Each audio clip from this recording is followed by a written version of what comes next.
女人来买房，刚准备交定金，却看到丈夫也带着另一个女人在看房。她第一时间拿出手机拍照留证，并将照片发给丈夫，然后非常平静地给丈夫打电话。当男人看到照片后，意识到妻子就在附近，他左顾右盼，瞻前顾后，前呼后应，上蹿下跳，抓耳挠腮，终于确定了妻子的位置。谁知道老婆还没生气，他身边金屋藏的娇却忍不住，气势汹汹、理直气壮地向女人奔来。就说的，你们俩婚姻就爱这玩意，除了咳嗽什么都不剩了。男人见此迅速阻止，生怕他在这里闹得大家都知道。看着老公一脸舔狗的样子，女人内心虽非常生气，但表面一言不发。销售不合时宜地打断了她，闺蜜赶紧提醒，很明显这种情况不会再有交易了。果然，经过销售人员的打断，女人不仅不着急买房，还不愿意继续看丈夫的表演，怕给孩子带来伤害。她起身准备离开，女孩很快说带她从后门走，然后抱起女人的孩子走出去。女孩叫木佳，她小时候也被父亲抛弃，特别能理解女人此刻的心情，发自内心的想帮助女人。但木佳怎么也不会想到，一次出自本能的善举，却给未来的事业做好了铺垫。这天她回到宿舍，听闺蜜田蓉说，世界500强金达律所在招人，他们都是普通大学毕业，这类企业本没有希望。但木佳回想起白天在男友家吃饭的情形，男友的父母不仅嫌弃她刚毕业没有工作，甚至还让男友和一个北京户口有房有车的女孩相亲。给咱堂介绍个北京女朋友咋样？北京户口，有房有车。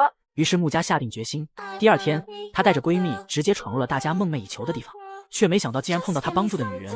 木佳赶紧介绍自己，我叫李木佳。你要面试成功的话，你的上司就是我。女人是金达吴律师，由于是熟人并欠她一个人情，吴律主动把她带到面试室，当着所有面试官索要她的简历。这种情况在场的人都心知肚明，吴律给木佳开了绿灯。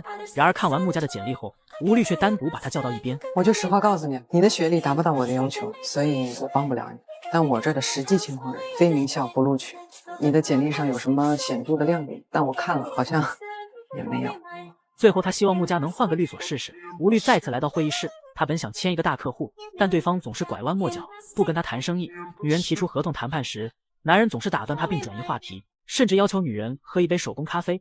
女人只能打发下属去楼下的快捷店买手工咖啡，然后倒入咖啡杯，假装是自己做的。本想着可以继续谈下去，出乎意料的是，这时李总接到一个陌生电话，并直接带他属下离开。男人进电梯时正好碰到了咖啡店的送货员，他立刻猜到刚才的咖啡是他家的，并试探地问了店员。但此时木佳正在他们身后，并听到他们的谈话。他猜到男人对这家律所的重要性，于是赶紧跑回吴律的办公室，然后告诉吴律男人对外卖咖啡的不满。吴律看到他很想进步，但从专业的角度来看，他不得不再次拒绝木佳。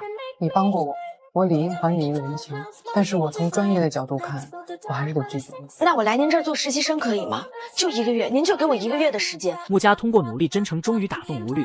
毕业典礼，同学们得知木佳进了金达，都由衷为他感到高兴。李木佳的北漂生活刚刚开始，而小编今年准备正式结束北漂生活。我的行政助理呢会比较辛苦，我先跟你说一下，劳心劳力，而且手机要24小时开机，没问题吧？没问题，没问题。李木佳以免费实习1个月为交换，被金达律所破格录用，开启了他的职场之旅。这使他更加信心满满，连走路都带着风声。终于他成为金达的一份子，面对未来的工作充满期待。男朋友全家也对他刮目相看，还特意为他准备了职场菜鸟指南。他先是结识同事增进关系，但此龙凤聚集之地也让他心生自卑。你有建造师证吗？没有。那会计师证有吗？没有。金达是律师事务所，为什么要会计师证啊？金达是多少大公司的法律顾问啊？北方置地、兰科控股这样的公司，你不懂经济，不懂金融，不懂专业，以后怎么给人家服务啊？他心里很清楚与同事之间的差距，他的引人注目相对于同事的天资聪颖顿时黯然失色。即使托关系进了金达，未来也不一定能留下来，但箭在弦上不得不发。他坚信希望是留给有准备的人。很快上级吴律师也找他谈话，表明人情往来正式结束，今后所有的事要公事公办，只有靠自己才能留在金达。接下来的工作安排更让他应接不暇，连忙拿出本笔记录。在干嘛？我在记。用脑子记。好的，明白。这是最近进行中的 case， 你去了解一下进程，了解一下他们的轻重缓急。明白。吴律师更是将他介绍给办公室同事，而同事也为身为行政助理的他安排了些许劳作。相比李木佳的得心应手，田荣此时仿佛置身刑场。作为售楼部实习生，未能完成业绩，自然被公司淘汰。但相对于生活的艰辛，她给男友华鹏的一通电话，更让她心里受到沉重打击。不仅没有得到一句安慰话语，反倒教育她不够努力，不会竞争。我的呀，那客户谁抢都算谁的。你就拿我们律所来讲吧，你表面上大家一团和气，私底下都是竞争对手，都较着劲的。这就叫竞争意识，知道吗？性格的差异显而易见，忙碌的李木佳没能换来老外的一句感谢，却引起他的极大兴趣，仅送给他唯一会说的汉语。How did you even get into 青岛？是不是走后门？初入职场，即使你再光鲜亮丽，也难免被呼来喝去。李木佳游走在办公室各工位间，快速地为每一位同事处理着行政事务。即使自己没有的技能也不能推辞，即使996也毫无怨言。他要尽快融入金达律所，巨大的工作压力让他不堪重负，连作为支撑他的鞋子也说出了罢工。世界上没有人能感同身受，只有各有各的无奈，这就是人生百态。我想提升一下我的信用卡额度。好的。您好，这双鞋我要了，买单吧。女孩走后门，进入世界500强的金达。由于和同事们差距很大，自己只能拼命工作，忙得不可开交，甚至连脚上的鞋都抵抗罢工。女孩看中商场价值2800的名牌鞋，不惜提高信用卡额度也要购买，只为快速融入团队，走出自己的路。李木佳无暇顾及售货员惊愕与羡慕，换上新鞋就返回律所继续工作，一直忙到很晚才下班。丁之潭一直在楼下等他，还给他买了双新鞋。没想到李木佳自己已经买了，李木佳想换着穿。我礼拜天我就这只脚穿这个，这只脚穿这个。嚯，1.6米，1.7米，1.6米7。同事穿着和李木佳一模一样的新鞋来上班，丁之潭才知道那双鞋价值2800。李木佳每天早出晚归，勤勤恳恳工作，努力学习提升自己，工作也慢慢步入正规，对每位同事的喜好了如指掌，渐渐取得他们的信赖。吴建秋对李木佳的工作全看在眼里，但他却将李木佳叫到办公室。我认识几家不错的服务公司，我给你介绍过去，去那儿上班。什么意思啊？律所花重金培养你，是为了把你培养成一个端茶倒水、复印、修打印机的老好人吗？你别让我失望，一定要去做那些别人无法取代的事情。吴建秋与丈夫正在闹离婚，拜托李木佳将在售楼部看到的一幕做证明。但是我得跟您实话实说，不足以构成您先生出轨的证据。李木佳的得势引来不少同事的议论，成为茶余饭后的谈资。努力工作被当成拍马屁，团结同事却得不到应有的尊重。他暗暗发誓找回自己的初心，他不再做一些无意义的工作。李木佳，你打印机又卡了。我给服务公司打个电话。你不是会修打印机吗？我也有自己的事情要做。专心致志熟悉业务，将资料整理得井井有条。吴建秋对他赞不绝口。田荣惨遭售楼部淘汰后，应聘到保险公司做电话销售，经理还特别欣慰招到大学生，每天安排他至少打70个推销电话。田荣打电话给客户，被客户骂得狗血喷头，只好给亲朋好友打电话，也被他们一一拒绝。李木佳每天忙得晕头转向，抽不出时间见丁之潭。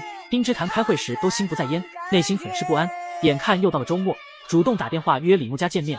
李木佳手头有很多工作，没时间和他约会，还挂掉了他打来的电话。吴建秋签下北方置地的收购合同，需要186天内完成清点。李木佳拿着北方置地的合同去找财务总监盖章，他以税率未确定为由推诿。吴建秋看到他不知所措的样子，知道他被方总监为难，只好亲自来找方总监。方总监当场在合同上盖章，还质疑李木佳工作不负责任。吴建秋看出方总监故意刁难李木佳，鼓励他尽快强大起来。觉得委屈啊？那就赶紧让自己强大起来，强大到不用受这番委屈。木佳被派去给客户送文件，却不小心将手机摔坏，无法联系上客户。这个手机是诺基亚5200，小编也有一个，至今都没舍得扔。他想让保安通融一下，但被保安拒绝。李木佳看见黎光向会所走来，以为他是会所的经理，于是让他将文件交给里面的赵总，随后还拿出20块作为跑腿费。李木佳怎么也不会想到黎光是亿万富翁，并且之后还会成为他的男朋友。小丁父母把老家的房子卖掉，凑了50万全部给了儿子在北京买房。他却无意中看到同事在炒股，一天能挣半辆宝马车。小丁眼见来钱这么快，很是心动，但他又不会炒股。同事让他把买房的钱转给他，每天给他1000块钱利息。殊不知你看上的是他的利息，人家盯上的是你的本金。小丁打电话跟李木佳商量，不行，那股市都有风险，万一套进去了怎么办呢？但小丁还是没有听李木佳的忠告，偷偷的将所有的钱转给同事用来炒股。当他收到第一天的利息后，脸上洋溢着笑容，邀请李木佳吃西餐。李木佳借口来姨妈推掉公司酒会与他约会，谁知还没吃几口，却接到老板电话，这不免又招来小丁丁的一通抱怨。老板要求他连夜去重庆出差。这件事情我只教你一遍，在你的办公桌下面准备一个小行李箱，里面要放好你所有出差需要的东西，随时待命，随时出发。李木佳代表北方置地与刁德一做楼盘交接，他仔细翻看了楼盘资料，确认手续齐全，然后就在协议书上签字盖章。但此时却发现刁德一和秘书眉来眼去，于是他在出门后并没有离开，偷听到他们虽然签了协议，但还要继续去工地闹事。他将此情况及时向上级做了汇报。田荣因为1个月只卖了100块的保险，早上还迟到，又被保险公司解雇了，找工作也接连碰壁，他的心情很低落。下雨偏逢屋漏雨，此时房东又找上门，拿出二房东李兰的合同，才知道他们上当受骗。李兰趁房东在国外回不来，把租约到期的房子便宜租给他。田荣苦苦哀求房东把房子续租给他，房东也没地方住，让他后天必须搬家。小丁父母来找他商量买婚房一事，还精心准备了一大桌子菜。李木家因为加班却迟迟未到，谁的生活不是一地鸡毛？此时吴建秋也因为离婚焦头烂额，不顾颜面在办公室大声吵架。已经深夜，小丁一直不见女朋友回家，来到律所正好看到他和同事一起说笑，于是摘下手表准备干架。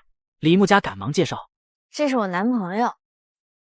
随后拼命解释他是在加班。酸溜溜的小丁又问起李木家是怎么进的金达，是不是走的刚才前辈的后门。李木家加班到深夜还招来男朋友的猜疑，当即将他领进律所。这是我加班的资料，这是从晚上9点到凌晨1点的历史记录，你看看每一分每一秒我都在做什么。李木家把积压了一肚子的委屈全部发泄出来，他每天努力工作，想早日买房成家，两人你来我往吵得不可开交，最后不欢而散。李木家垂头丧气回到出租屋，才知道房东让他们后天必须搬家。他请假和田荣找了整整1天，才看中一套不错的合租房。而田荣也看到中介公司在招人，顺便找到了新工作。小丁主动来帮李木家搬家，并向他赔礼道歉，两人还是有感情基础，也顺势和好如初。反观田荣、华鹏不仅没有来帮忙，连搬家后的庆祝也断然拒绝。田荣做房产中介也不顺利，第一单就因为路不熟将客户丢失，回到公司被经理一通臭骂，最后只得将身上所有的钱当做学费才得以脱身。小丁又按时收到了同事给的利息，在看房的路上又与李木家说起投资股票的事，并想将买房一事再向后推迟，李木家断然拒绝。小丁口头虽答应，但心里却跃跃欲试。小两口在亚东公寓订了房，虽然是小平米的顶层，却在北京安了家。小丁还以为在做梦，再三确认后开心的抱起李木家，殊不知天大的喜悦也未能浇灭他躁动的心。你跟他讲法律，他跟你耍无赖。北方置地和刁总签订了收购合同，没想到合同刚签完就遭到刁总的刁难，对方扣下建筑许可证索要500万，此事严重影响北方置地工程进度。吴建秋作为北方置地法律顾问，立下军令状全力解决此事，但拒绝支付合同以外的价款。这时刁总打来电话，赵总担心刁德一再出幺蛾子，但吴建秋坚持博弈不要让步，赵总也答应再坚持观望。吴建秋留下李木家留守，与赵总一行人先去吃饭。此时刁总又打来电话，把要价从500万降到200万。100万，别让他讲。100万也 OK 呀。刁总啊，您听错了，刚才甲方在跟会计对别的账目。李木家赶忙挂断电话，对赵总弟弟说出合同款外1分钱都不多给。随后吴建秋派李木家去找刁总要许可证，刁总耍无赖不给。李木家发现刁总陷入三角债漩涡，并且对方用他女儿威胁他还债。李木家感觉自己的机会来了，于是偷偷跟着刁总。当刁总急忙赶回来的时候，一堆小混混已经守在他家楼下，这些人说着对他女儿不利的话，让他赶紧还钱。刁总苦苦恳求他们不要伤害他的女儿。一把岁数了，还跟一堆小流氓混在一块儿，绑我来了是吧？来，绑！李木家假扮刁德兴女儿和小混混据理力争，小混混们被李木家的气势吓住。接着李木家说他已经报警，警察马上就来。小混混们吓得赶紧离开了。李木家帮刁德兴化解危机，对他感激不尽，当场把许可证交给李木家。吴建秋宣布北方置地收购案顺利完成，团队成员放假1周，还特地表扬了李木家。我宣布，李木家同志正式转岗为助理律师。田荣自从进了中介公司，工作特别努力，甚至废寝忘食。晚上范华鹏来找田荣，依然是一副高高在上的样子。你干嘛呢？你怎么不开门啊？我以为你在里面煤气中毒了呢。田荣放下资料去给他做西红柿鸡蛋面，范华鹏宛然领导下乡视察点评一番。随后田荣说起李木家他们买房的事，计划和范华鹏一起买一套。范华鹏话里话外透露出对田荣的嫌弃，连田荣生气的安慰话语最后也转变成一场扑。你从毕业到现在连公积金都没混上，还买房呢？你怎么不上天啊你？想想怎么赚钱得了，就想着没用的。而此时田荣随意一句唠叨也被范华鹏拿来做文章。那我也很辛苦啊，你挣的钱又没给我花，咱们都是各花各的。甚至拿起衣服转身摔门而去。田荣卑微的爱在此时显得微不足道。值得庆幸田荣此时还有工作陪伴。这天他陪一个孕妇看房，孕妇带着的孩子此时突发疾病，田荣赶忙抱起孩子送往医院。孩子是因急性哮喘休克，送医及时得以治疗。孕妇和老公本想着绕开中介买房，此时为了感谢田荣，就让他代办。田荣做成了工作以来第一单生意。田荣为向男友道歉，特地去给他做了1周饭菜。范华鹏还假心假意先向田荣道歉。吃饭中间，田荣又劝范华鹏尽快买一套房子，范华鹏找各种借口推诿。这时田荣又接到租户电话，让解决房子漏水问题。你说你现在面对都是一群什么样的人？他把你的层次都拉低了。这话我早就想说了，我觉得现在到时候了，咱们之间不合适，长痛不如短痛。在范华鹏面前，田荣可以卑微到什么程度？想要关心他，还得找借口来拿一口锅。就在前不久，范华鹏要求田荣辞去房屋中介的工作，可田荣已经换了好几份工作，每一份都做得不顺心。在中介公司好不容易有一点起色，还拿到了公司的奖金，但也因为想辞职又被收回。我要辞职了。那这可不能给你了，公司规定只有长期员工啊才有这个奖励。发奖金目的是什么呀？是让你再接再厉再创辉煌的，不是给你钱让你跑路的。甚至连提成也被扣罚。田荣和范华鹏从认识就是一个不对等的关系，他们是在范华鹏举办的讲座认识。当时田荣还是学生，主打恋爱脑，全部身心放在范华鹏身上。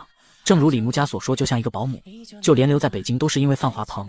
但毕业后，田荣并没有在法律职业道路上走下去，而是主打混日子，有工作就做。范华鹏希望他能活出自我价值，希望他能积极的去找工作，希望他能适应这个社会竞争的残酷，希望他能走出自己的一条路，而不是得过且过的混日子。两人的发展正如范华鹏说的，三观不合。工作它就是一个导火索，你明白吗？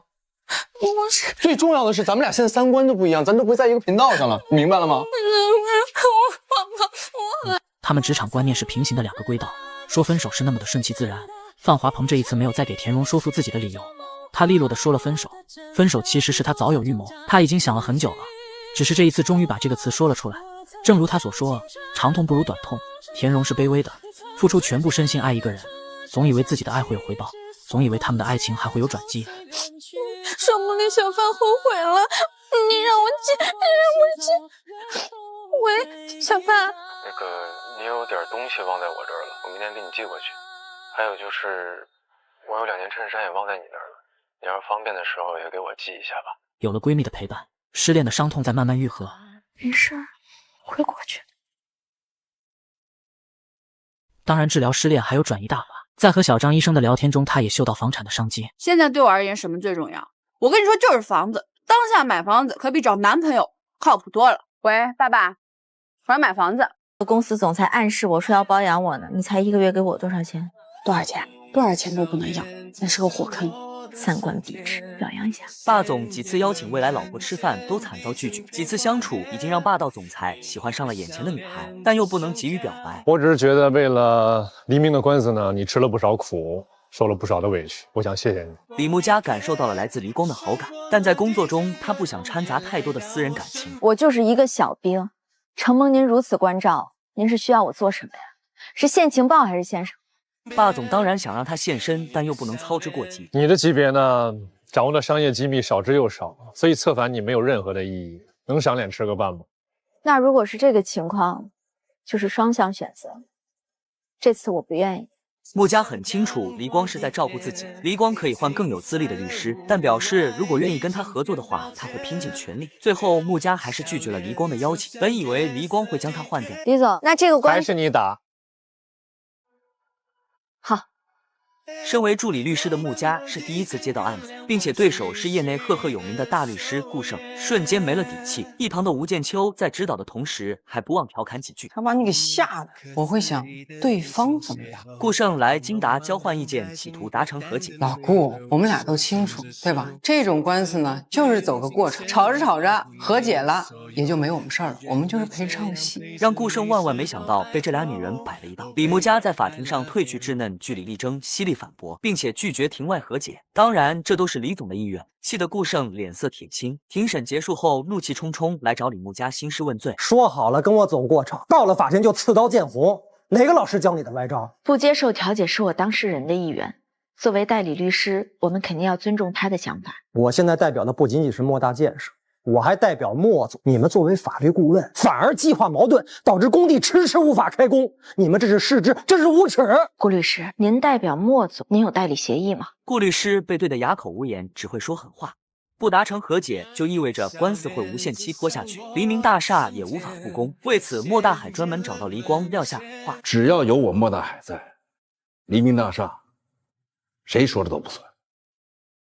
这场官司将黎明大厦推到风口浪尖，但李总知道风浪越大鱼越贵，他很快召开新闻发布会来稳定股民。吴建秋和李木家也受邀来到现场。这时门口来了一帮工人闹事，显然是莫大海指使。吴建秋为锻炼李木家，让他去解决。很快导演就安排闹事的工人上了大巴，并让李木家送他们离开。霸总心疼未来小娇妻，想请他吃饭，但李木家认为只是自己的本职工作，无功不受禄，拒绝了他的好意。晚上李木家来律所加班，正好遇到吴建秋。经过最近与黎光的合作，看出他对穆家很是喜欢。身为老板的他不仅没有反对，反而还给他一些建议。让你怦然心动的人没那么多，次数也没那么多，所以吧，只要心动了，我的建议就是往前走。并在第2天主动为穆家创造见面的机会，还将霸总失眠的秘密告诉他，让他接送文件的机会顺便送药。而正是这个举动，让霸总彻底爱上了小娇妻。以结婚为目的的恋爱，可不可以有过程？黎光护送李穆家参加聚会，却遭到甲方王东亮灌酒。作为前辈的夏律师不但不帮他挡酒，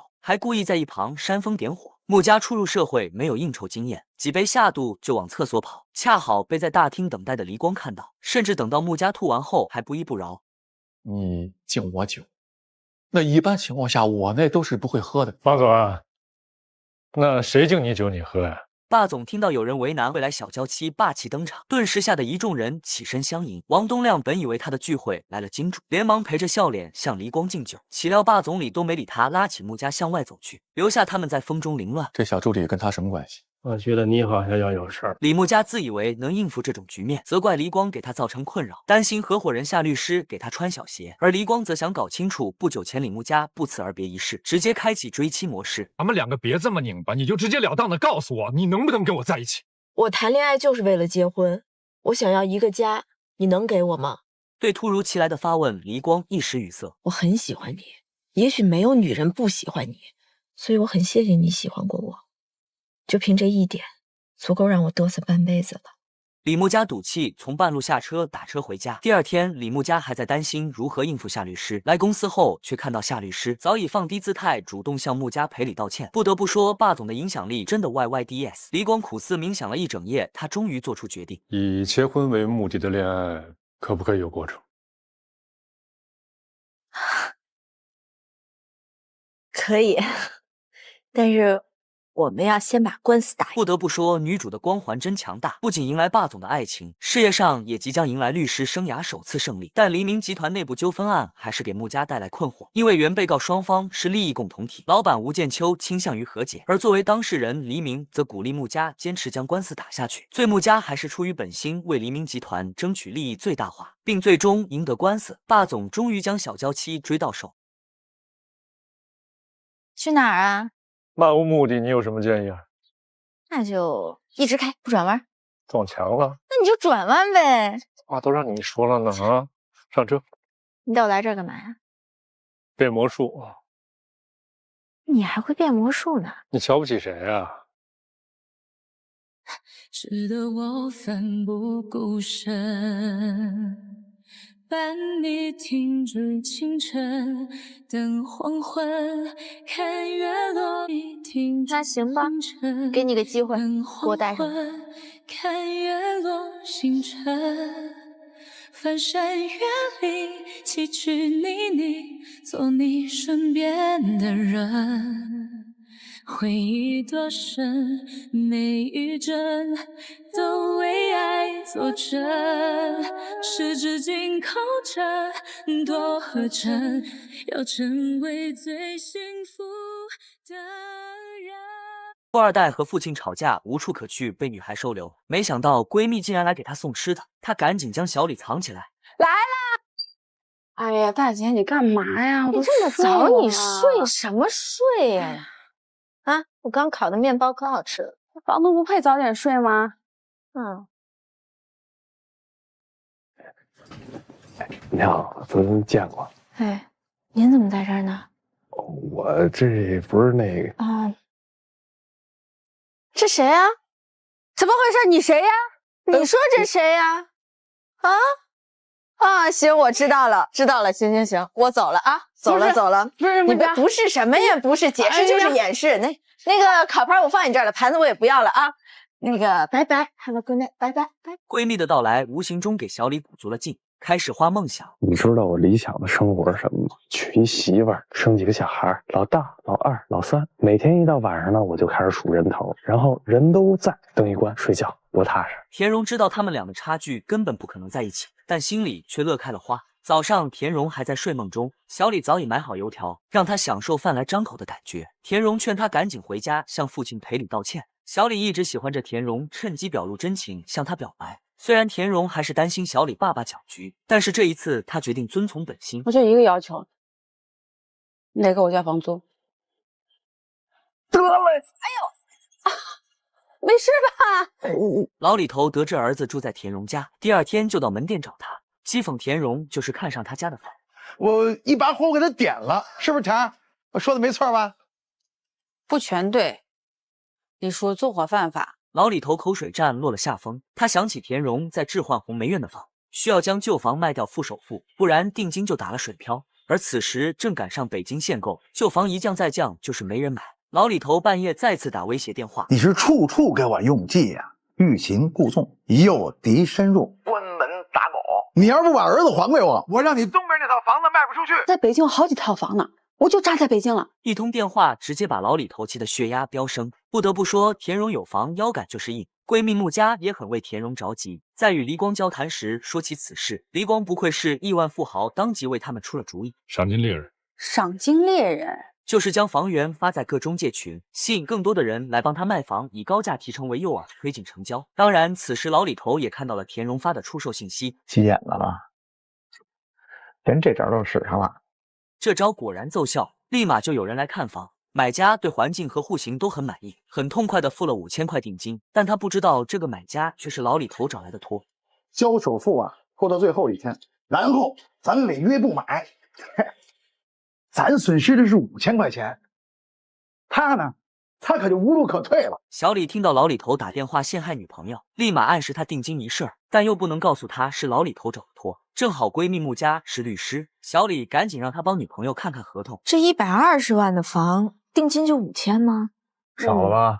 少了。那个买家说他是全都在理财里拿不出来，现在手头只有5000块，我也觉得有点少。并且买房人的理财在交房前1天才到期，穆佳提醒他风险太大，最好再沟通下。田荣再次与买房人联系，要求追加定金或者提高违约金，但都被拒绝。田荣立马找穆佳商量对策，很明显对方就是放他鸽子。哎，你最近得罪过谁没有？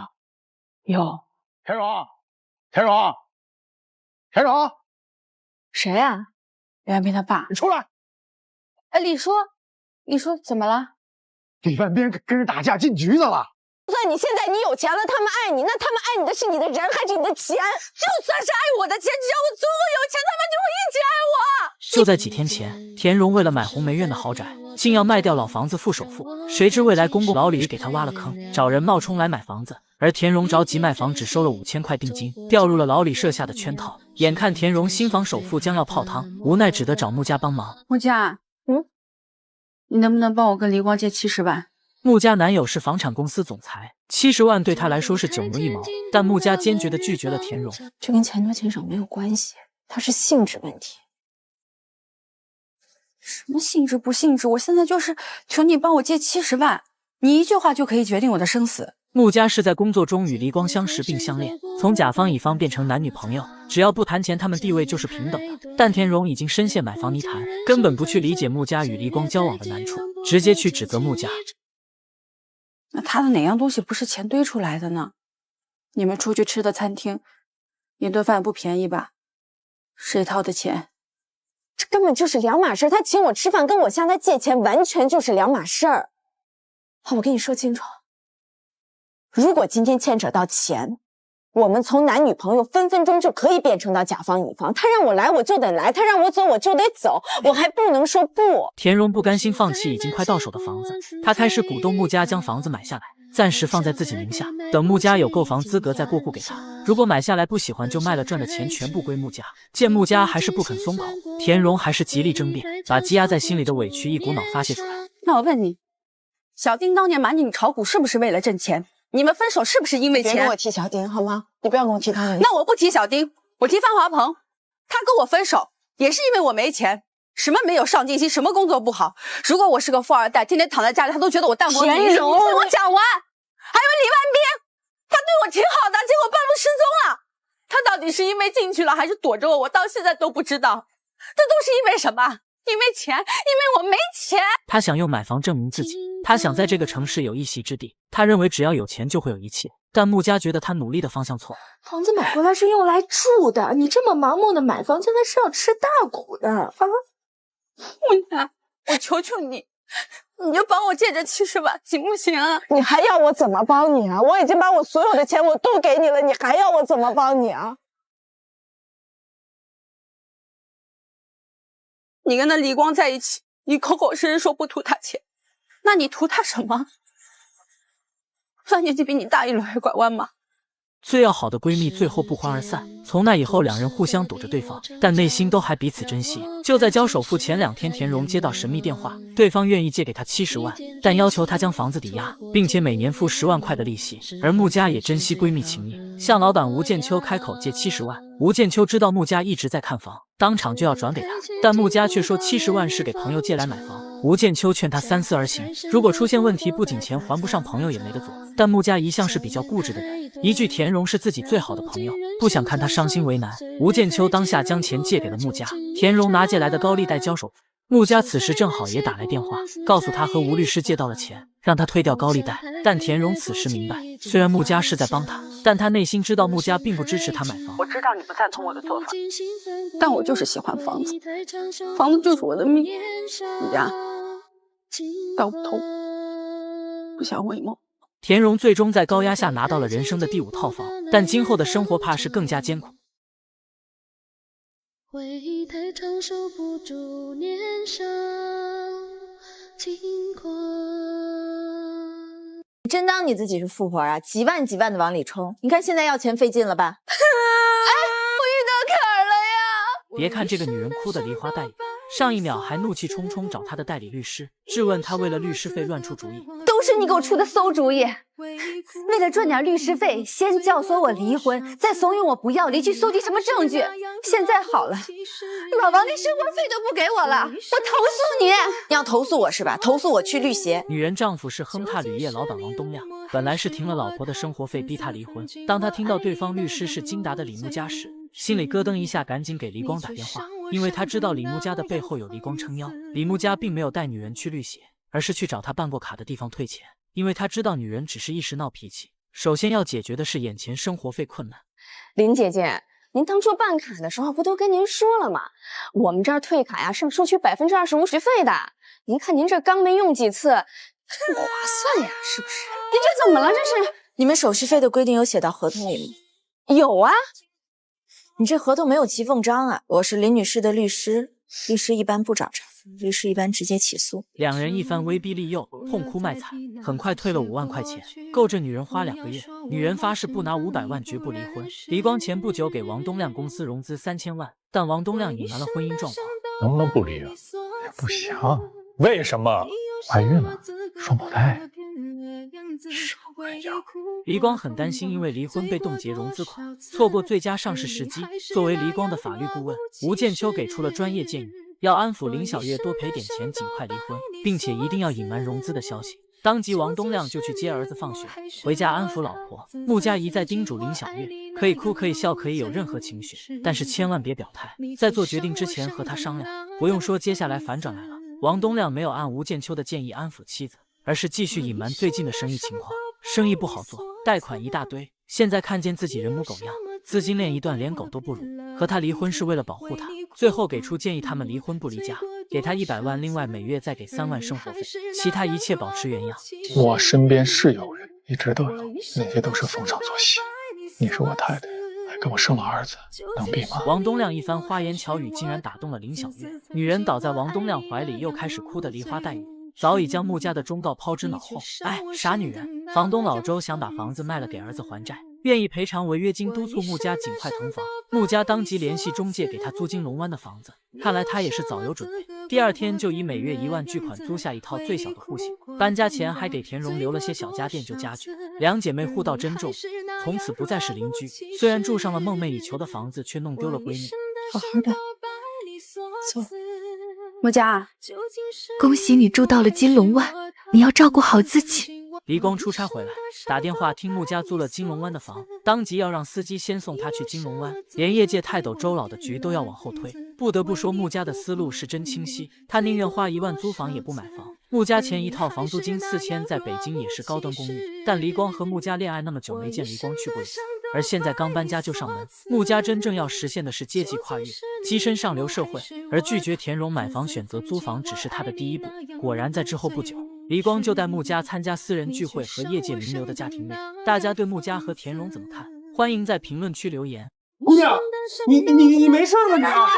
姑娘。姑娘对着 ATM 机疯狂输出，她急不是抢劫也不取钱，而是刚刚想要汇款，谁知 ATM 机将她的2000块钱吞了。满身带伤的姑娘急得大呼小叫。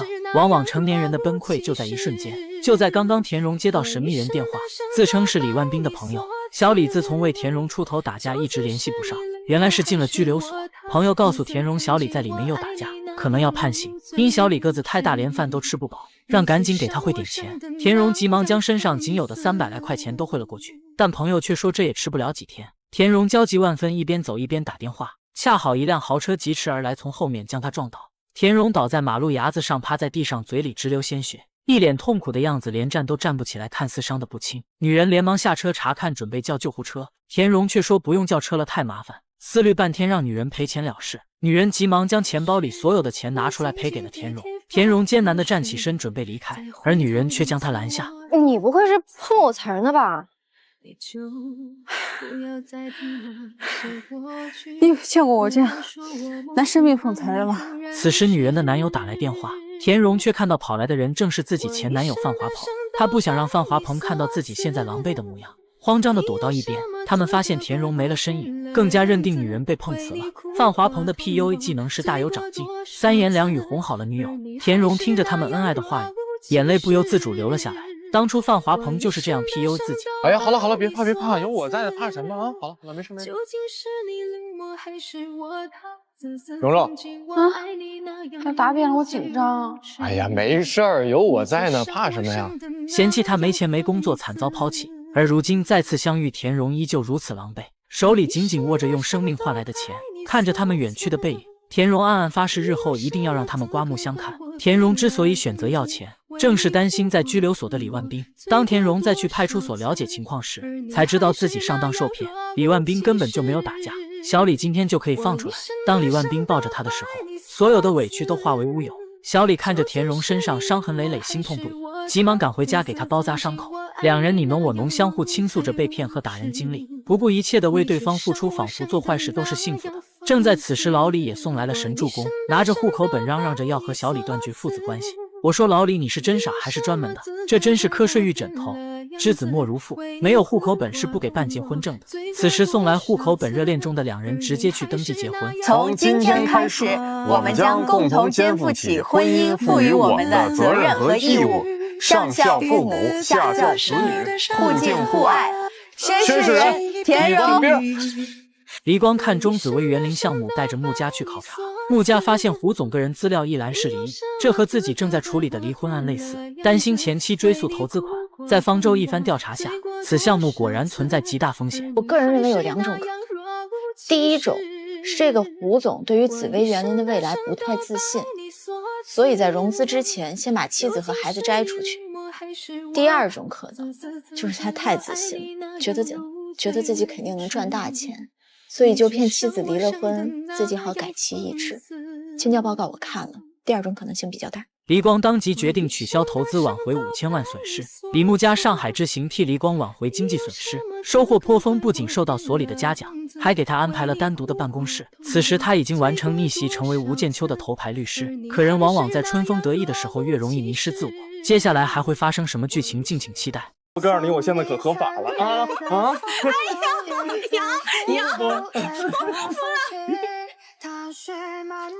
不得不说，李木家为跻身上流社会，真是做足了功课。不仅利用闲余时间去学习交际舞，对文物研究也颇有心得。业界大佬江涛邀请李木家和黎光去家里吃饭，拿出自己收藏的古玉让李木家过目。李木家对此颇有研究，他说的头头是道。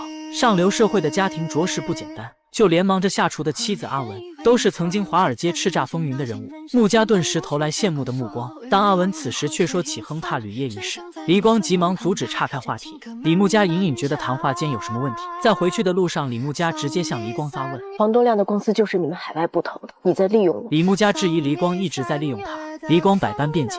他在投资亨踏铝业的时候，并不知道王东亮在闹离婚，当时李木家也还没接林小月的案子。不严重，你为什么要瞒着我？你明明知道王东亮的底细，为什么还装作一无所知？我现在觉得我就像个小丑。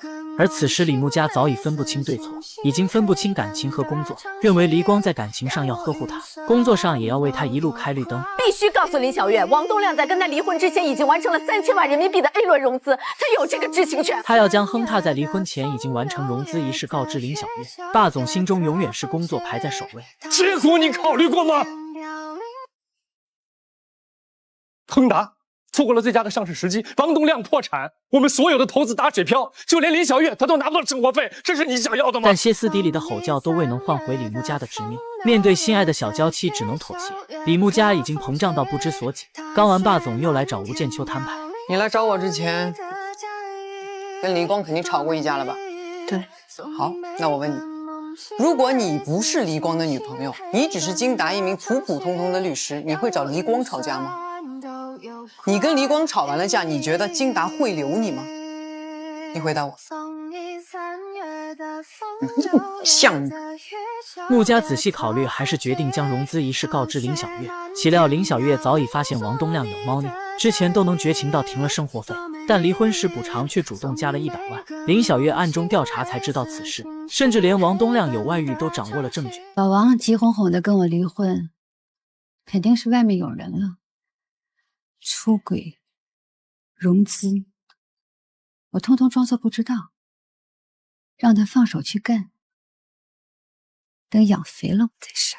此时李木家才明白了人性的险恶，都是千年的狐狸，自己还玩聊斋。黎光约吴建秋商讨亨踏一事，还是决定停止投资，规避风险。田荣和李万斌在自家客厅拍婚纱照，甜蜜氛围充斥着整个屋子。他们坐在窗前欣赏外面的万家灯火，心里百感交集。他终于有了自己的家。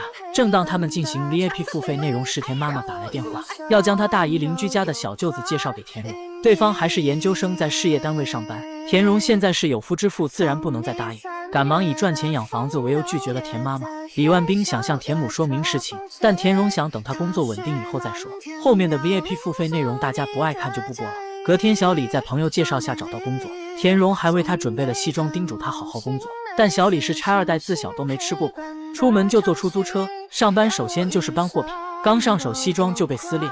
此时刚好看到搬运工又花100块替他搬货，搬运费你掏啊？哦，我叫的人肯定我掏啊。但小编还是看好小李的，当老板不在，店内同事都在偷懒时，他还是主动去装电脑。小李未来可期，想跟你求婚，我可以给你签婚前财产协议，你所有的资产、股票、房产，我通通都不要，我也可以放弃做遗产继承。大家见过女人求婚吗？没错，这个女人正在和霸总求婚。李木家的梦想就是在北京安一个家，她宁愿放弃黎光所有的资产、股票、房产，甚至还可以放弃遗产继承。她只想要一个合法身份，这也使男票黎光措手不及。其实刚开始和穆家交往时，就是以结婚为目的谈恋爱，他早就准备了婚戒，当场单膝跪地向李木家求婚。李木家，我黎光向你求婚。回忆多深，每一帧都为爱作证，十指紧扣着，多合真，要成为最幸福的人。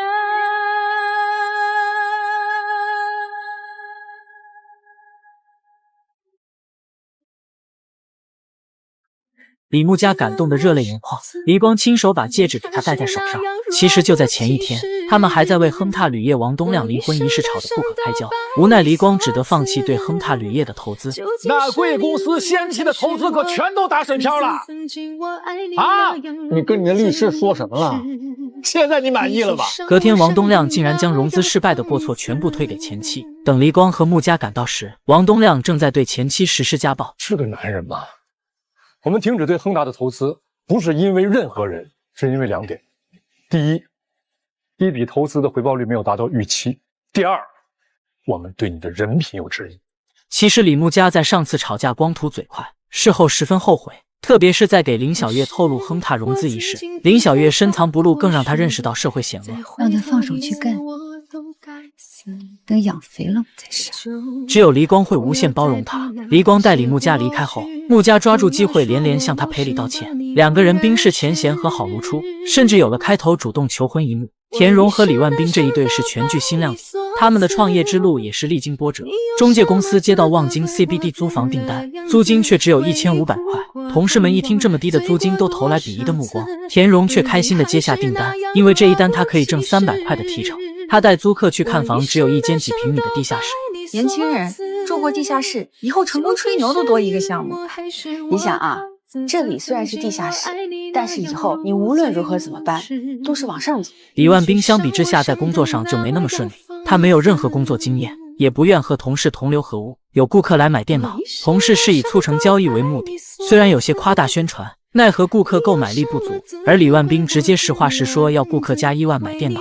顾客一听这里像是宰人的黑店，吓得转身就跑，气得老板火冒三丈，当即将他辞退，马上要给田荣上交工资，自己又没工作，无奈只能将老爹给他价值2万的传家宝卖了5000，交给田荣骗他说是发的工资。田荣也很开心，岂料此时又传来敲门声。干什么呢？这么慢呀？人家老家拆套房就祖坟冒青烟，那我在北京买了4套房，咱家祖坟是不是得起猛火啊？田妈妈来看望女儿，本想将3姨邻居家的小舅子介绍给她，岂料女儿跟2个男人合租，甚至妈妈还怀疑2个男人断臂。你们俩这是干什么呢？田妈妈3观碎了一地脸，都气得变形。田荣看妈妈误会越来越深，不得不承认李万斌是自己男友。这叫李万斌，他不是小张医生的，他是我男朋友。刚刚还是为别人生气，当听到男朋友3个字时，田妈妈气得大发雷霆，冲李万斌大呼小叫：“我错了，你错哪儿了？怎么负责？你凭什么娶？你父母是干什么工作的？你是干什么工作的？”岂料田荣直接把他们的结婚照搬了，已经结了，说他们已经结婚。田妈妈看着2人的结婚证，还是不敢相信自己的女儿竟然背着父母结婚，随后就托人查结婚证的真假。她不相信田荣任何人都不通知就把婚结了。田荣夺过他的手机，给他看了2人结婚时拍的誓言，这下他不得不相信眼前的事实。但结婚是女儿的终身大事，却没让他们参与，有些失落，只得长叹一口气，重新认识眼前的准女婿。李什么？李万斌。丈母娘你都没见过，你就去领证了？哪儿的礼数，哪儿的规矩啊？李万斌赶紧递上茶水认错，吐露自己的心声。蓉蓉呢，是一个特别优秀的女孩，能找来是我的福分，我肯定会珍惜的。您可以考察我，考察多久都行。田妈妈相信女儿的眼光，既然已经领了结婚证，说明自己的女儿已经认定了眼前的女婿。田妈妈听着他俩的恋爱经历，也深深的被他们的爱情感动。田妈妈将2人的手紧紧放在一起，叮嘱女婿绝对不可以让田荣受委屈，彻底认可了眼前的女婿。爱说的话你记住了。记住了，阿姨。你能答应吗？做得到，阿姨。妈还叫阿姨啊？做得到，妈。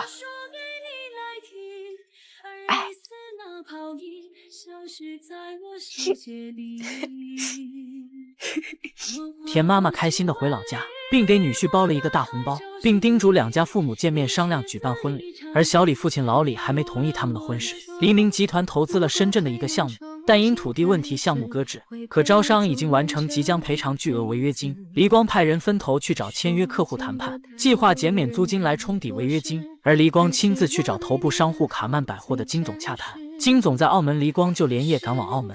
来澳门了，你玩一把再走呗。我夜访澳门是为了金总您，不是为了玩，先告辞。拿违约金为赌注如何呀？岂料金总是个赌徒，于是将违约金作为赌注和黎光谈判。他们还请来业界著名荷官安娜发牌。此次澳门之行也成为黎光至暗时刻转折点。黎光处理完工作，向穆家诉说相思之情，让穆家唱歌给他听。长堤外，古道边，芳草碧连。此时黎光内心无比的心安，但穆家听出黎光声音中略带忧伤，他连夜飞往深圳去见心上人。但黎光此时已经完成工作，赶回北京。由于2人没有事前沟通，待黎光到穆家家里时，他已经去了深圳。你跑深圳干嘛去了？我想你了，我听你声音感觉你挺累的。李穆家立刻又坐飞机赶回北京，而此时黎光却接到方舟的电话，得知深圳那边又出事了。黎光不得不再次赶回深圳，2个人再次失之交臂。就这样双向奔赴的爱情，阴差阳错成为了日夜星辰的赶路。爱情并不是一蹴而就的，需要不断的努力和坚持，就一定能够找到幸福。儿子，我不要了，你给我养去。行，我养。你养了算怎么回事啊？老李买了一辈子房，今天却栽在售楼部。事情起因还得从老李儿子李万斌说起。李万斌宁愿断绝父子关系，也要追求田荣。两人甚至还瞒着双方家长偷偷结婚。田荣听说闺蜜穆家也要结婚，为了闺蜜在结婚前买一套属于自己的房子，计划将自己名下的房卖一套还穆家的钱。他们将房粉刷一新，很快将房出手。田荣拿着整整1兜现金还给了穆家，而自己也因房市蒸蒸日上大赚一把。这天，中介经理正在质问田荣，李阳一口气抛了3套柠檬社区的房，跟隔壁中介签的是独家，放了10好几万不挣，把地主傻儿子捞回家。但田荣听到爱房如命的公公竟然一下卖了3套房，猜到必有猫腻，很快联想到老李是要置换新房，于是萌生一个新的商业想法，他要卖新房。你以为人售楼处招那些漂亮小姐姐是吃干饭的呀？虽然中介经理给他及时泼了冷水，但他却认为这是新的商机，跃跃欲试，并马上去售楼部谈合作。自信的田荣很愉快和售楼部达成一致。田荣不分昼夜整理着房源，在同事们还在等待客户上门时，他利用时间和资源积极主动开拓客户，每日飞奔在见客户的路上，很快就带第一批客户去售楼部看房。正在他自信地介绍楼盘时，老李却带着另一拨人也来看房。他看着抢了他儿子的女人，气就不打一处来。恰巧一名女客置换新房，但又担心卖了旧房失去购房资格。田荣及时提醒，这样操作风险极大。现而今干什么事儿不得有点风险啊？攀高枝儿风险最大了啊！老李抓住机会马上找茬，田荣见不得公公挖苦他，转身就走。岂料老李得饶人处不饶人，追着田荣是要将他生吞活剥，却也只能说说狠话。老李越说越激动，急火攻心，摔倒在地。田荣听到乱作一团，转身一看，老李晕倒在地，急忙拨打120，将老李送往医院。等李万斌赶到时，老李已经住进 ICU。老李因脑出血，生命垂危，不知所措的他急得原地转圈。此时医生下达了病危通知书。穆家接到田荣电话，匆匆赶来医院。此时医生又送来了缴费单。李万斌看着上面的天文数字，不知所措。穆家赶紧抢过单子要去缴费，而田荣却很镇定地拿过单子。我不是刚卖掉1套房吗？就用这个签纸，不够的话我就再卖房。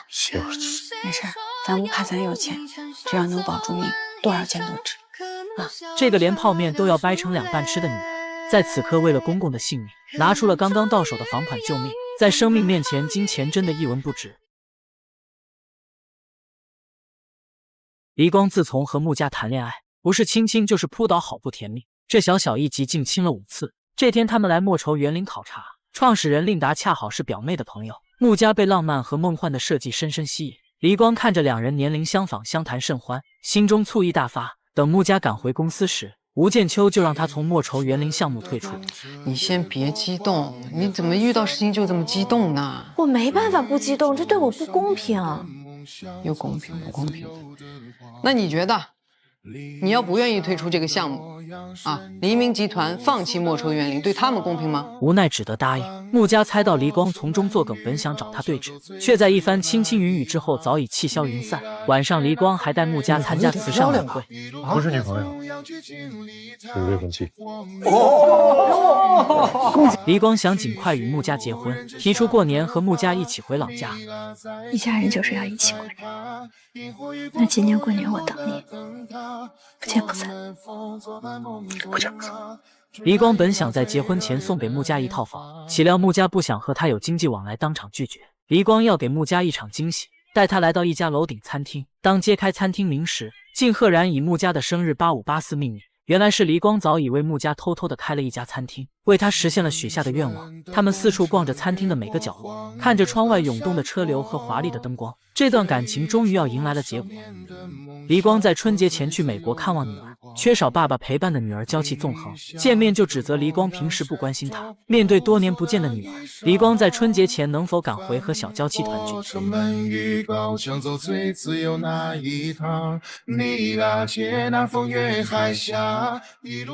都放手吧。女朋友和妈妈同时落水，到底先救谁？霸总今天也遇到了这个千古难题。在面对小娇妻和女儿，他会怎么选择呢？黎光带穆家去参加慈善晚宴，当众宣布穆家从女朋友升级为未婚妻，并答应他过年一起回老家上门提亲。穆家也早早的回老家准备，妈妈一家也很期待未来女婿的到来，预定了全市最豪华的餐厅，妈妈还为自己置办了新衣服。看得出全家人对黎光的到来很期待，而穆家正在给妈妈和2姨拍照时，却收到了黎光过年不回来的消息。此时穆家一股悲伤涌上心头，倍感失落。原来黎光在春节前去美国看望女儿，女儿也带来了新的男友欧文，一家4口围在一起包饺子，有说有笑，其乐融融。此时女儿说预定了滑雪度假村，哀求爸爸留下来一起过年陪她滑雪。黎光想到在老家等他的穆家，但他这么多年也没有好好陪过女儿。他和女儿也是一家人，正在左右为难的时候，女儿又开始撒娇，哪位爸爸能抵挡了这么可爱的女儿？无奈只得先答应女儿陪她过年。女儿开心的像天使抱着爸爸，可穆家那边他又该如何应付？当他给穆家发过信息后，却只等到简单的回复：知道了，新年快乐。其实黎光拒绝回国和穆家团聚还有一个原因，就在他参加纽约公司年会时，江涛突然找到他说公司资金短缺一事，他推荐向兆德基金融资，但对方老总知道黎光和莫大海打过官司，担心黎光感情用事耽误工作，建议他不结婚。如果真的要结婚，必须签婚前财产协议，并且要把未婚妻李穆家列为连带责任人。此时的黎光已经被资本绑架，婚姻和工作早已连为一体。虽然没有黎光的到来，穆家全家还是在春节前照常举办了家宴。七大姑八大姨七嘴八舌地问起总裁女婿，穆家只能谎称美国下大雪，飞机延误。当他们又问起财产小孩的事儿，穆家无言以对。表妹青儿看穆家脸色异常，出面解围，谎称自己怀孕，才转移了七大姑八大姨讨论的重点。穆家和妈妈相对苦笑无语。黎光回国后第一时间去找穆家，看到他蹲坐在地上等待开锁师傅上门。他向穆家解释陪女儿过年，向他道歉，但穆家根本不买账。我妈妈兴高采烈的去买衣服、订饭店、打扫卫生，天天问我你喜欢吃什么。我们家所有人都包了红包，都在等你。结果，对不起，我女儿这几年没给我提过什么要求，这次她突然让我留下来陪她过节，我没法拒绝的。穆家又问起黎光能不能结婚，黎光想起连带责任人的事，无言以对。但是呢，要把他列为连带责任人。两人最终不欢而散。黎光的事业迎来低谷期，兆的资本融资的事没有成功，而得知女儿的男朋友是另一家资本公司的儿子时，也不肯靠出卖女儿换得合作。接受董事会问责时，现场乱作一团。他独坐楼梯间时，再也听不到穆家歌声来治愈。隔天，他再次找到穆家争取复合。他放不下穆家，但他要穆家等公司危机解除。再等等我行吗？等公司过了这个阶段，我等你多久？2年、3年。现在度过了，那之后我们就要被资本这么一直裹挟着往前走了。我想要的就是一个家。我爱你，但我也爱我自己。我也有我想要保护的家人，我期待的人生。保重。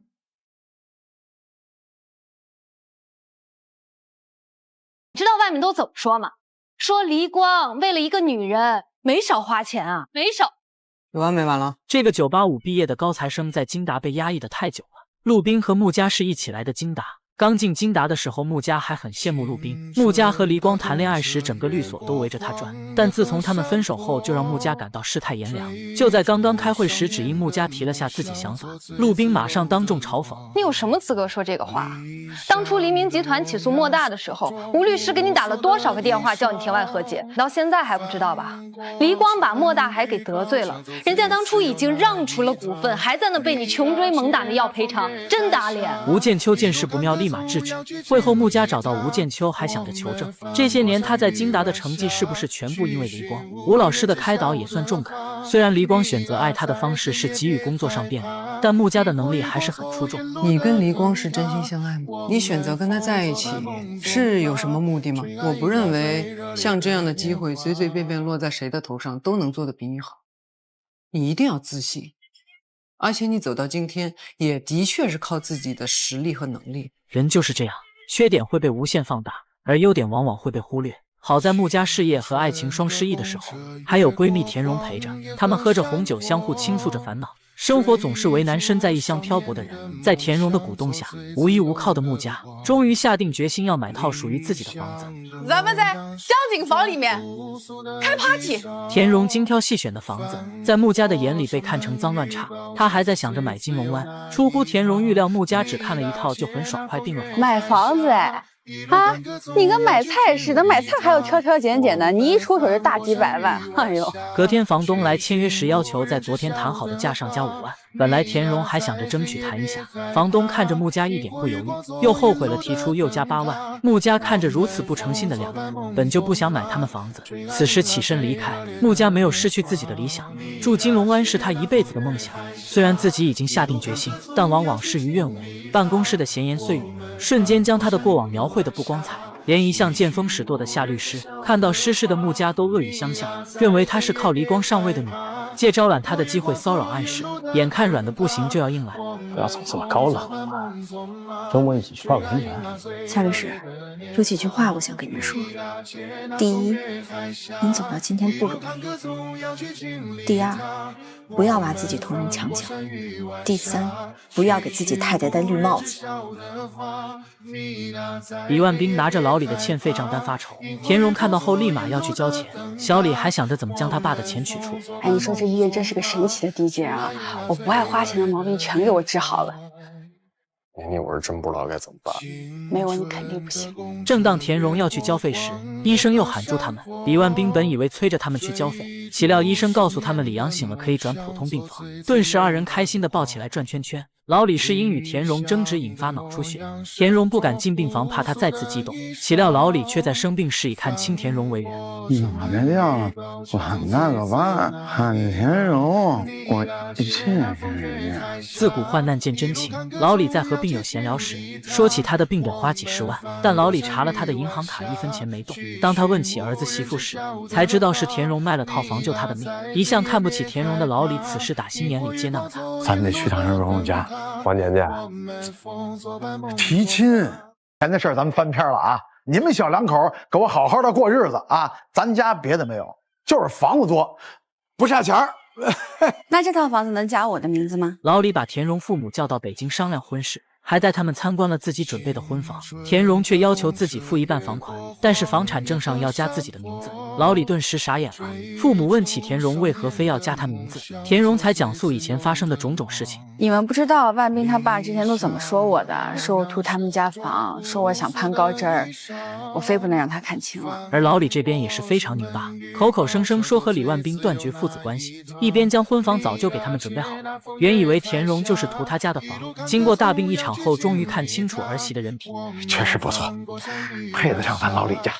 得，洪老师您受累了啊！范华鹏看到穆家拿着一沓请柬，穆家却说是田荣结婚，能看出范华鹏很惊讶。在听到是嫁给北京本地人，并且两个都是炒房客后，更是发出一声苦笑。或许心中更会有一丝后悔吧，但生活的苦难不会因为你后悔就不到来。范华鹏的丈母娘逼着他在结婚前买房，穆家还没等他说完就回绝了他。他打心底不喜欢这个抛弃闺蜜的凤凰男，但他又觉得不可以替田荣私自做主，于是给田荣拨去电话。范华鹏要买房，你介意把女房卖给他吗？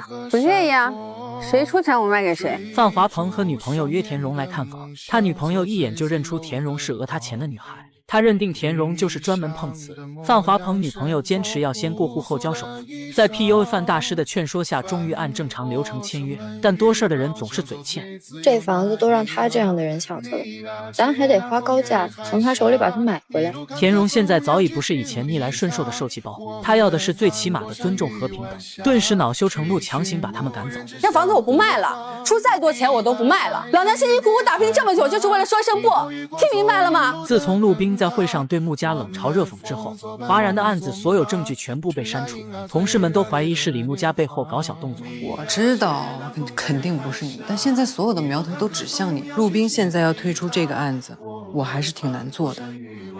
我没那么愚蠢吧？我相信你。因陆斌退出华然的案子，李穆家自告奋勇负责此案。穆家自从失去黎明集团业务后，月业绩失联，公司要求他立即从独立办公室搬到集体工位。妈妈也一直在着急穆家个人问题，给他介绍了在北京工作的研究生。这天终于答应妈妈抽出时间和他吃饭，岂料男孩却带他到了8584餐厅。穆家触景生情，顿时想起和黎光在这个餐厅的一幕。男孩还在滔滔不绝讲述餐厅特色和自己的工作家庭情况时，黎光的身影总是在他眼前挥之不去。李穆家借口想要起身上厕所时，因疲劳过度突然感觉天旋地转，摔倒在地。等他醒来时已躺在医院病床。相亲的男孩因穆家身体不好临阵逃脱。吴建秋又来催华然的案子进展。李木家决心要拿下这个案子，证明自己。他自费千里迢迢跑去唐县找唐总，他屡次碰壁也未能说服对方调解，已经等待1周，工作毫无进展。刚才说只要赚到钱就能接受调解，对吧？对，怎么了？我帮你赚。穆家因与富豪黎光分手，导致在单位受到排挤。为了证明自己的能力，不远千里跑到甘肃，来帮代理人华然集团追回赔偿。岂料对方竟是一家濒临倒闭的小石材厂。对方负责人唐虎不仅对他避而不见，甚至还抵赖称厂子快倒闭了，除非华然集团继续合作，用挣的钱抵债。李木家连续等待1周都没有结果，自己也从精英小律师变成小村姑翠花。这天他正在喝羊汤，田荣打来电话，鼓励他困难都是暂时的。此时穆家小脑瓜灵机一动，突然想到了破解办法。他找到唐虎，告诉他可以帮他们赚钱，但条件是必须接受调解。原来唐虎的石材厂之所以濒临倒闭，是因为当地的兴旺石材厂来了个新厂长搞技术改革和他们竞争，如果唐虎也搞技术改革，势必增加成本，加大风险。此时穆家忽然想到黎光和他说起过的帆船博弈理论，只要是领先对手，他调船你调船，他不调你也不调，无论是前进还是原地打转，你都始终是领先对手。经过1年零1个月的配合，唐虎的石材厂终于中标。经过我们日夜加班，还有李律师的友情帮助，我们中标了！给李律师鼓掌！当他准备赶回来的时候，田荣已经在筹备婚礼了。穆家回来后直奔婚礼现场，他们事先约定牵着彼此的手走红毯。此时此刻，有请我们的伴娘。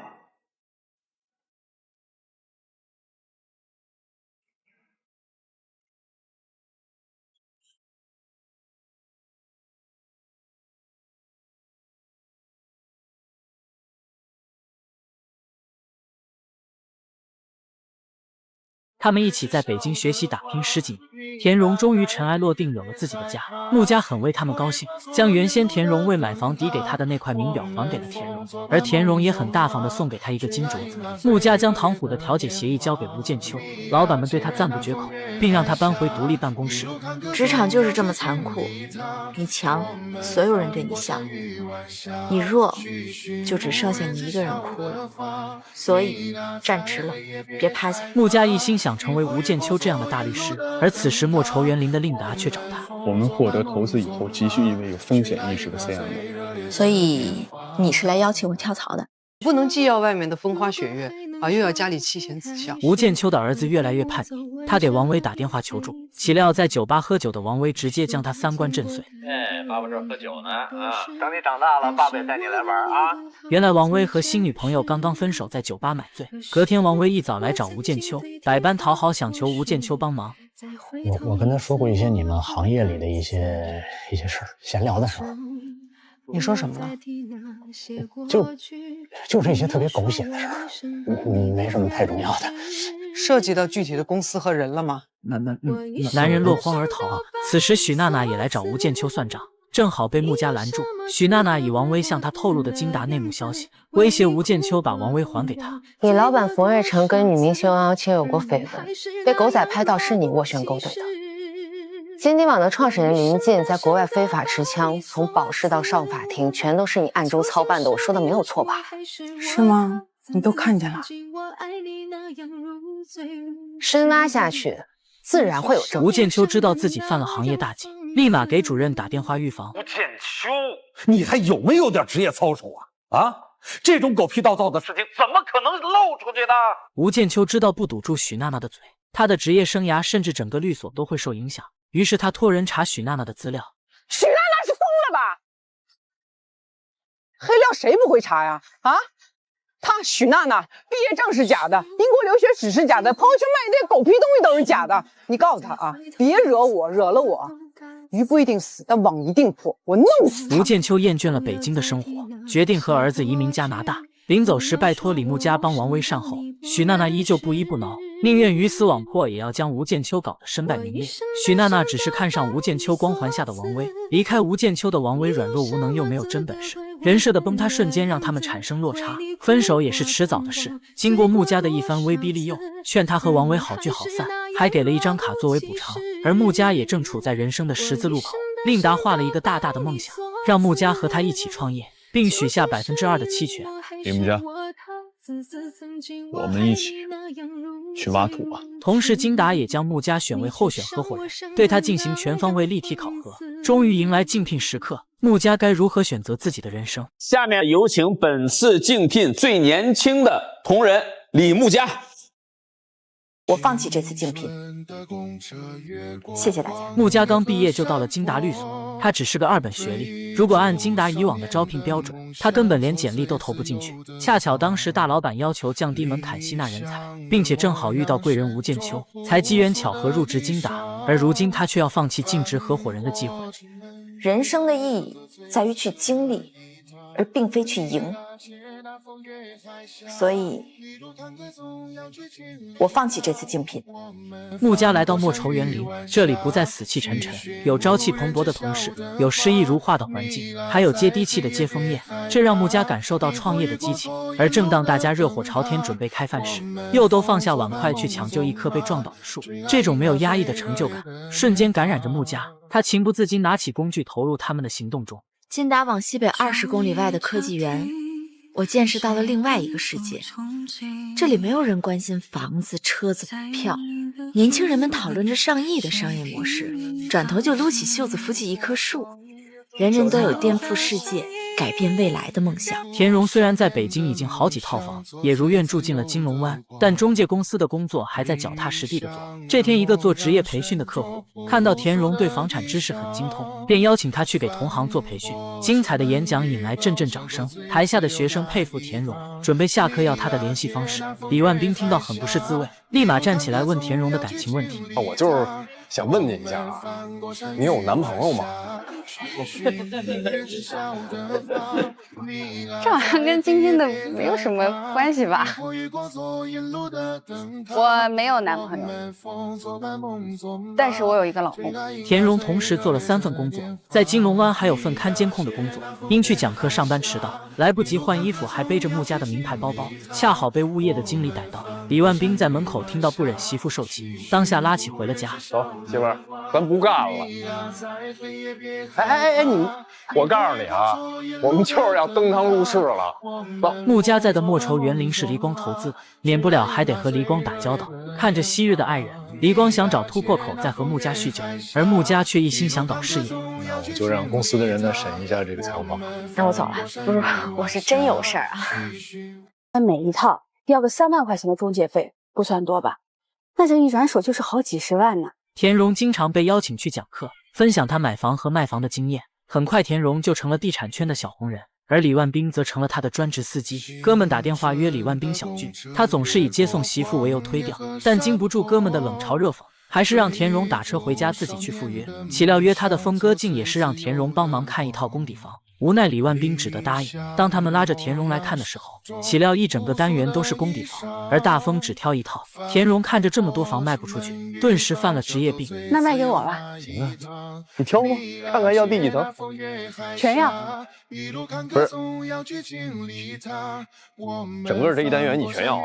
他想买下整个单元，利用他现在地产圈的地位去卖房，每套至少挣3万块中介费，一转手就是好几十万。当下在进行夫妻分工，田荣负责找客户，李万斌负责去找大风的二叔去谈折扣。咱们这次分工啊，我负责找客户，你负责去跟大风哥的二叔谈，看看能给几个点的折扣。殊不知这次合作直接让他们意见不合，为今后走下坡路埋了雷。李万斌找到大风的二叔，按田荣给的方法，直接上来就说因为买房都快离婚了。买房上演我都没法说了，受不了了，现在眼瞅快离了，过得也不好，天天吵架。媳妇因为买房都快魔怔了，房子有了幸福没了。今天来也就是随便帮他问问，好回去交差。这么着，这一个单元你全拿下，给你8、9折。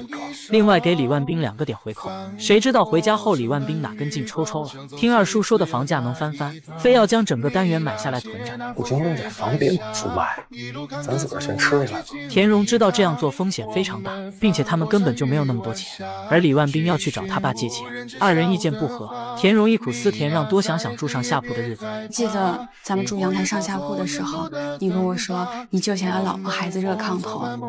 我现在跟你那时候的想法是一样的，我们已经过上好日子了，咱见好就收吧，行吗？